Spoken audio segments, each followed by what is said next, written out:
দেখ ভাই, তুই একটা গাড়ি নিয়েছিস, তুই একটা লাল কালারের গাড়ি নিয়েছিস। লোকে বলবে তুই লাল কালারের কেন গাড়ি নিলিস, তুই নীল কালারটা নিতে পারতিস, তোকে বেশ ভালো মানাবে। লোকে বলবে তুই সবুজ কালারটা নিতে পারতিস, তোকে ওটাতে আরো বেশি ভালো মানাবে। তুই আইফোন কিনেছিস, লোকে বলবে তুই আইফোন কেন কিনতে গেলিস, তুই অ্যান্ড্রয়েড ফোন কিনতে পারতিস। তুই যদি অ্যান্ড্রয়েড ফোন কিনিস, তখন বলে তুই অ্যান্ড্রয়েড ফোন কেন কিনেছিস, তুই আইফোন কিনতে পারতিস, ওই দামে ভালো একটা আইফোন হয়ে যাবে। তো লোকে কি বলবে, লোকে কি ভাববে, লোককে খুশি করার দরকার নেই ভাই।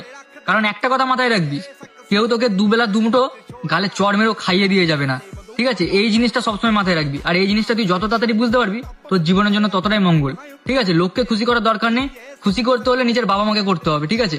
লোক ভাই কখন খুশি হবে জানিস?